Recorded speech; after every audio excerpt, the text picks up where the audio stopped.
Alright, so I've got Media 384 guest lecture about the compelling speech portion, which is in Chapter 2. It's sort of a continuation off of the first part of Chapter 2 that we listened to the other day, so this gets more into the concept of a government or an entity trying to kind of force speech upon you, talking about what exactly compelled speech is.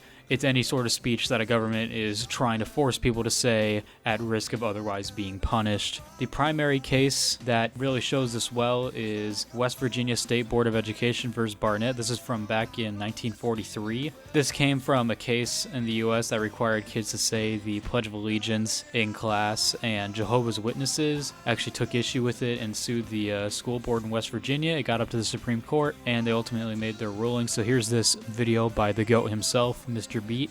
Not that guy, the Mr. Beat. Mr. Beat presents Supreme Court Briefs. Germany, the 1930s. The Nazis arrest thousands of Jehovah's Witnesses across the country who refuse to salute the Nazi flag. Why didn't they salute the Nazi flag? Well, for starters, it's against their religion to salute a flag, as they believe by doing so, they idolize the state rather than God. After these German Jehovah's Witnesses were thrown into concentration camps for not saluting the Nazi flag, leaders of the church in the United States called for an end of participation in daily flag salutes that had become mandatory in American schools. Yes, those are real photos. It's called a Bellamy salute. Look it up. Yes, it really existed. And yes, students don't do that anymore because of, the Nazis.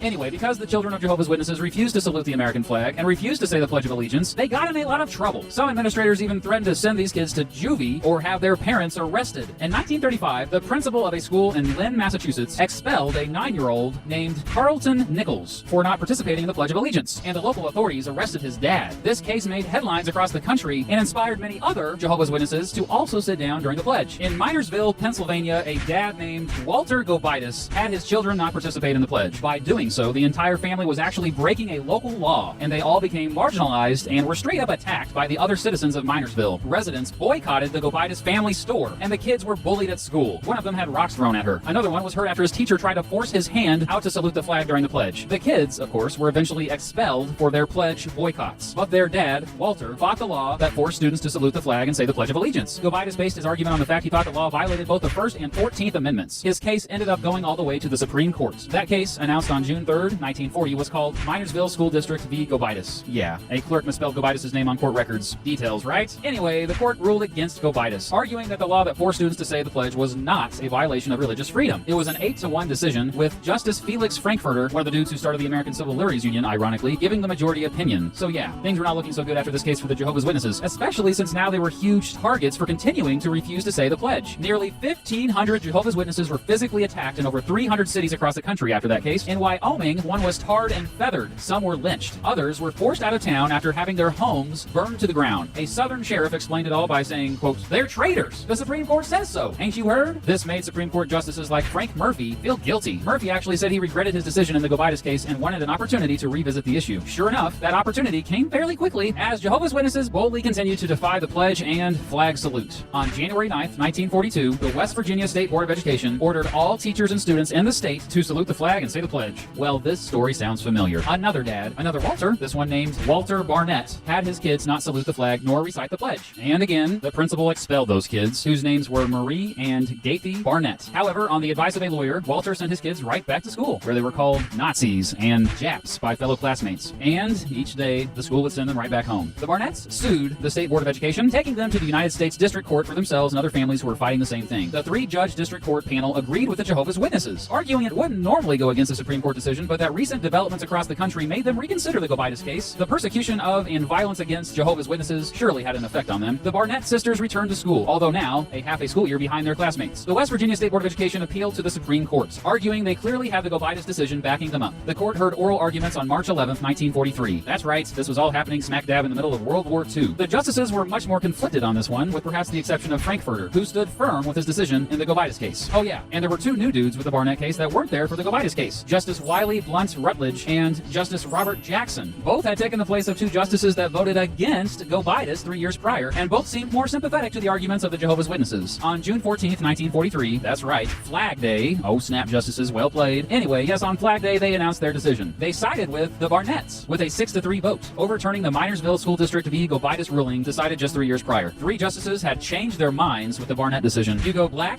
William Douglas, and Frank Murphy, who was a big reason why this case even saw the light of day. What a turn of events. The court relied heavily on the free speech clause of the First Amendment this time, as opposed to the free exercise clause referenced for the Go Bidus case. Justice Robert Jackson, still a relative newbie in the courts, wrote the majority opinion. Quote, "If there is any fixed star in our constitutional constellation, it is that no official, high or petty, can prescribe what shall be orthodox in politics, nationalism, religion, or other matters of opinion, or force citizens to confess by word or act their faith therein. If there are any circumstances which permit an exception, they do not now occur to us." Unquote. West Virginia State Board of Education v. Barnett. Hold up, Barnett? Are you telling me a clerk misspelled the Jehovah's Witnesses name for the court records again? It's supposed to be B-A-R-N-E-T-T. Jeez, what are the odds? Details, right? Anyway, West Virginia State Board of Education v. Barnett was a huge victory for Jehovah's Witnesses across the country. To this day, because of this case, students have a right in school to not participate in the Pledge of Allegiance, nor be forced to salute the American flag. Are kids still bullied over it? Likely, but this case set a big precedent that it's quite okay to have a minority opinion. Dissent should be protected. Thank you, Mr. Beat. This just goes to show why you truly are the GOAT. That's why he's the MVP! That's why he's the GOAT! The GOAT! We do have a lot of other speech court case examples to go through, though. There's one case called Board of Regents of the University of Wisconsin System versus Southworth. This is where students at the University of Wisconsin back in 1996 got upset about a $300 student activity fee every student had to pay each year in order to help fund student organizations, one of them being the Wisconsin Student Public Interest Research Group, which was an activist organization that some of the students disagreed with. So they took the case and it went all the way to the Supreme Court, and ultimately they ruled that Wisconsin and other universities could keep collecting these funds as long as they remained neutral politically in funding these groups, meaning you couldn't, for example, say no to a group on one side but say yes to another if they're doing virtually the same thing. Another really important one kind of going the opposite way was a case from 1990, Keller versus State Bar of California. The bar is an organization all lawyers have to go through, and in California they were required to pay dues to the bar in order to get work in the state. So 21 members sued because some of the money was being used to support ideological causes, which again they disagreed with, and so they basically brought it up to the court and said, hey, we are paying all this money to the bar, but we don't even support the things that they're giving money to, so why do we have to pay that money? And ultimately the Supreme Court in this case actually agreed with the people and said members could still be forced to pay dues, but that those dues could not be used to fund any ideological causes. License plates are a really, really interesting case here, as the book talks about. How far can a state let somebody go when they decide to make a custom license plate? It kind of goes on a state-to-state basis. One example that the book lists here is Colorado, which has legalized marijuana. However, you cannot reference the substance on a state license plate, a custom one, for whatever reason. However, looking at Michigan, a federal judge ruled that the First Amendment could apply directly to the messages on there, and that basically the state cannot censor plates if they find it in bad taste. In Michigan, you can kind of just do whatever you want. The state of New Hampshire had the motto "Live Free or Die" added to its plates back in 1969. Sort of similar to the story we had earlier about West Virginia. Jehovah's Witnesses, they said that it was a violation of their religious beliefs, and so there was a guy named George Maynard who had the "Live Free or Die" covered up on his plate, and he got fined a couple of times for it and refused to pay that fine since he said it was on religious grounds, which ultimately had him put in jail. Ultimately, when it got to the Supreme Court, they cited that earlier case that we talked about the school board in West Virginia, and said that basically Maynard could do whatever he wanted with the saying since it was covered by religious grounds. So ultimately, he got the ability to then not have that shown on his license plate. So ultimately he won the case. In a lot of ways, it was thanks to that West Virginia case we talked about. Now getting into more of the freedom of speech and actions side of things, we're talking a little bit more about actions being considered speech. One thing that's brought up here is the act of flashing a car's headlights to signal to other cars that there is a speed trap in the way. There were courts in Missouri and Oregon that ruled that flashing a car's headlights is protected free speech. It's a signal that police are nearby oftentimes, which I guess is sort of why there's an issue with it. Those courts have ruled that it is perfectly legal to go ahead and flash the headlights to symbolize stuff. Well, you know, race cars don't need headlights because the track is always lit. Then you get to the other side of it when words become actions, and the primary phrase that always gets used is shouting fire in a theater or a crowded area to cause panic. And ultimately they say that is not protected speech because that's not meant to express anything at all. That is just meant to cause a panic.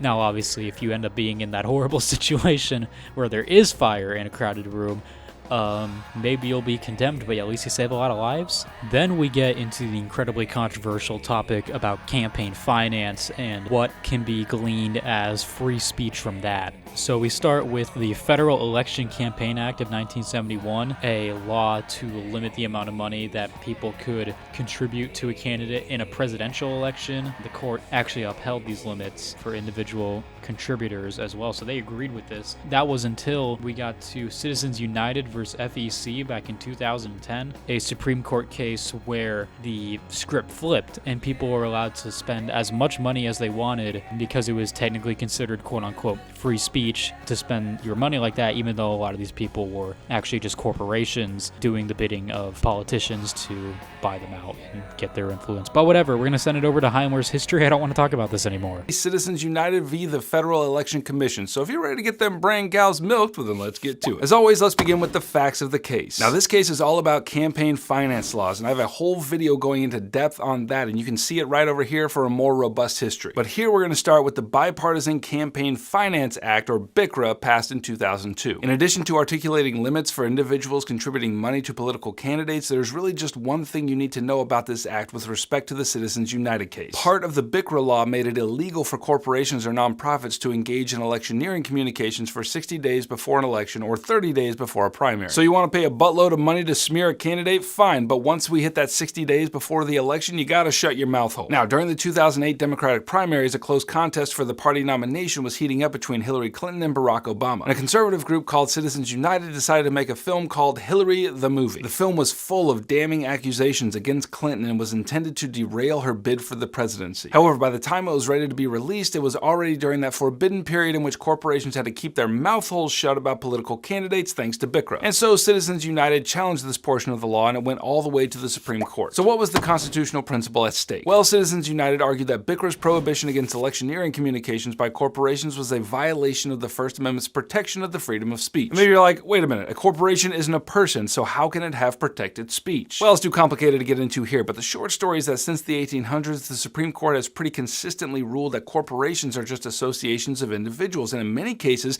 constitutional civil liberties extend to them as well. So, what was the decision? It was decided 5-4 in favor of Citizens United. The court argued that the limitations put upon corporations for running political advertisements and communications were not materially different from government censorship of speech toward individuals. Therefore, that part of BICRA was struck down. Now, ultimately, for Hillary the Movie, it didn't really matter that much because this was decided 2 years after the Democratic primary. Even so, this was a victory for Citizens United nonetheless. Okay, so why does this case matter? Well, the perennial question when it comes to campaign finance is this: since money equals speech in the political arena, is it fair for those with the most money to have the loudest voices? In the Citizens United case, the Supreme Court essentially said, yeah, that's fair. And so now corporations and labor unions and nonprofits and other organizations can spend as much money as they want, provided they don't collaborate directly with the candidate on political communication right up to election day. The campaign finance reform laws were put into place to put the kibosh on corruption in elections, but the court ruled that just because a friendly organization is spending a bunch of money on a candidate's behalf doesn't necessarily mean that the candidate owes them favors, which is already illegal under other laws. At the end of the day, this is an issue that still ruffles feathers and is far from being decided in the minds of the American public, even if it is decided in the courts. Okay, that's what you need to know about Citizens United v. FEC. So I think what's even crazier is the fact that individuals were still limited by the amount of money they could spend, but PACs themselves were not. So all it would take is a majorly influential person to start their own PAC, and then you could say, well, I've got a lot of people on my side for this. It's not corrupted by just me. Liar, liar, pants on fire.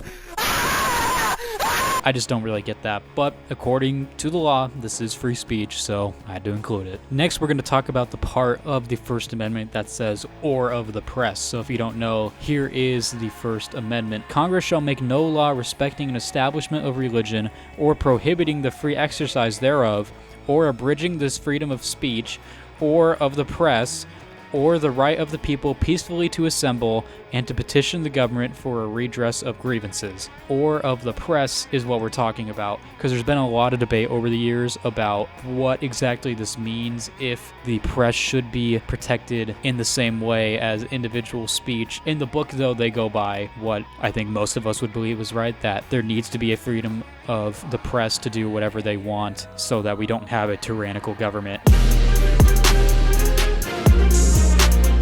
A major case involving the press and freedom of speech is Brandsburg versus Hayes. This was a case in 1972 that took place in Kentucky, and this was a guy named Paul Brandsburg. He reported in a newspaper on illegal drug use that he saw in Kentucky, but the grand jury wanted to investigate the perpetrators of this. He did not want to testify in the case and claimed the First Amendment as a shield from having to testify, and so it went all the way to the Supreme Court, and in a 5-4 decision, the court ruled it would not grant any member of the press a, quote, testimonial privilege that other citizens do not enjoy. So basically, a reporter, based on this case, could not report on a crime and that they see happen and be free from having to go and testify on court. So if somebody sees like a murder while they're doing a report and they report the murder as part of a news story, they have to testify if the court asks for that. At least I hope I'm right on that. If I'm wrong, that would be really bad. Compelled vs. Proconier back in 1974 was a case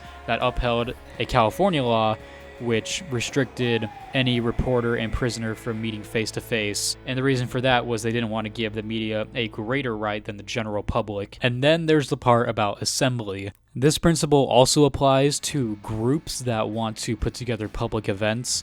And a major case for this was back in 1951 when the NAACP opened up one of its regional offices down in Alabama. And Alabama had a law that required any organization to provide its member list, and the NAACP refused to do that, and Alabama eventually sued.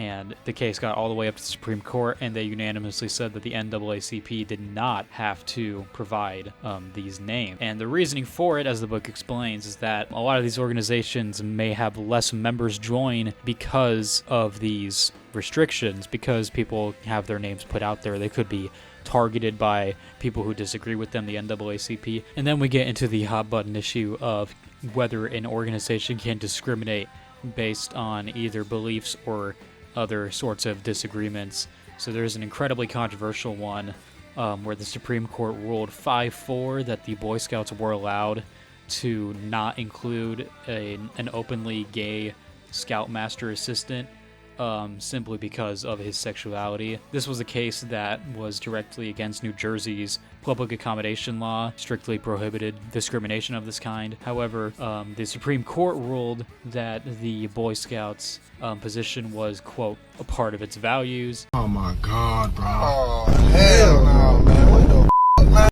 And then there's the redress of grievances, arguably perhaps the most important part of the First Amendment. It's one that the Founding Fathers were very adamant about, in the fact that you can sue the government to recover losses that involved civil liberties or anything like that being taken away by the government, basically to make sure the government did not become tyrannical. And then we look around the world, and there's a lot of countries that claim they have freedom of speech and stuff, but they just don't. China is one of the emerging superpowers of the world. Their citizens, despite what the government says, do not have freedom of speech, press, assembly, any of that stuff. They just don't have it. They even go on to talk about, I'm sure some of you have heard this, the absolutely ridiculous job that China has done censoring any joke saying that Xi Jinping looks like Winnie the Pooh. There was a visit between him and President Obama in 2013, and there's a cartoon of Obama as Tigger the Tiger and Xi Jinping as Winnie the Pooh. walking beside each other, and the Chinese censors flipped out and said that it was not allowed. There's definitely issues in the United States. It's worth noting at times with these rights, but it could be a hell of a lot worse.